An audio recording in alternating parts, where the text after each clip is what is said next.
بسم الله الرحمن الرحیم۔ अस्सलामुअलैकुम दोस्तों, उम्मीद करता हूँ कि सब नाजरीन खैरत से होंगे। आज हम तिलावत करने जा रहे हैं सूरतुल कहफ। ये सूरत मकी है, एक कुरान मजीद की 18वीं सूरत है। इसमें 110 आयात जबकि 12 रुकू है। तो चलो शुरू करते हैं तिलावत कलाम पाक को। तिलावत को गौर से सुने और पूरा सुने कि आपको कुरान मजीद की बरकत का एहसास हो। अगर चैनल पर पहली बार हो तो चैनल को सब्सक्राइब करें, वीडियो को लाइक करें, कमेंट सेक्शन में सलाम का जवाब दीजिए। बिस्मिल्लाहिर्रहमानिर्रहीम। الحمد لله الذي أنزل على عبده الكتاب ولم يجعل له عوجا قيما لينذر بأسا شديدا من لدنه ويبشر المؤمنين الذين يعملون الصالحات أن لهم أجرا حسنا ماكثين فيه أبدا وينذر الذين قالوا اتخذ الله ولدا ما لهم به من علم ولا لآبائهم كبرت كلمة تخرج من أفواههم إن يقولون إلا كذبا فلعلك باخع نفسك على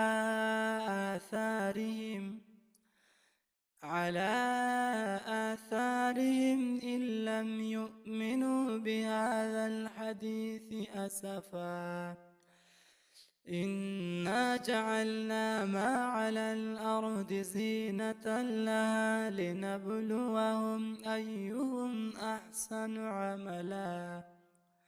وإنا لجاعلون ما عليها صعيدا جرزا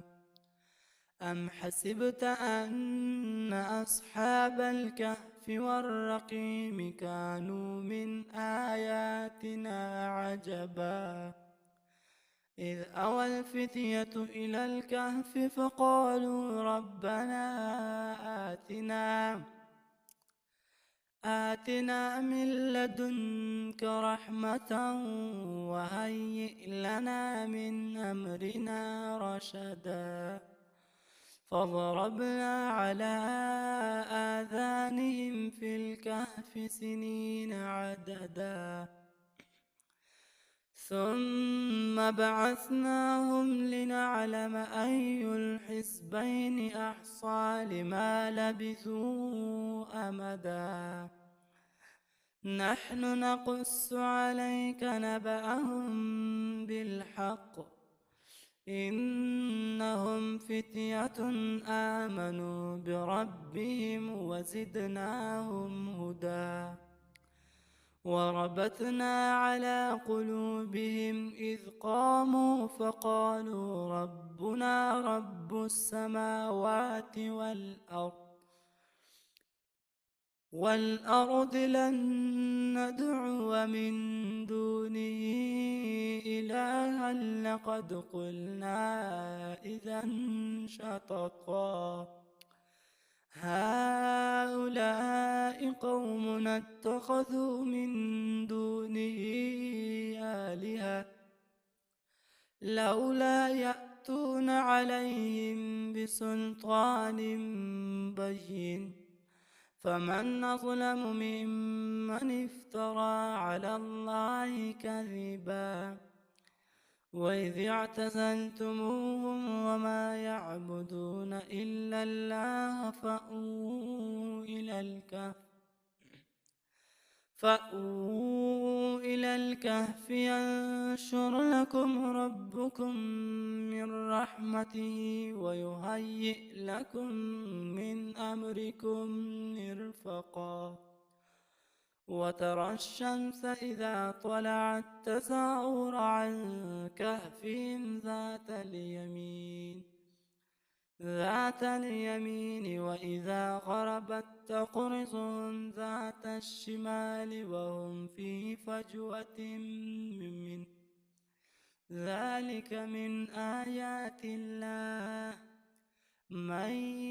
يهد الله فهو المهتد ومن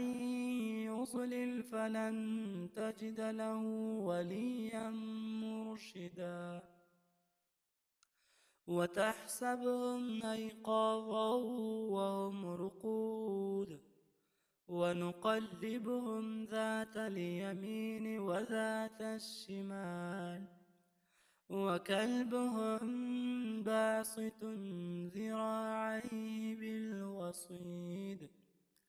لو اطلعت عليهم لوليت منهم فرارا ولملئت منهم رعبا وكذلك بعثناهم ليتساءلوا بينهم قال قائل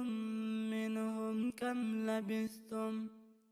قالوا لبثنا يوما أو بعض يوم قالوا ربكم أعلم بما لبثتم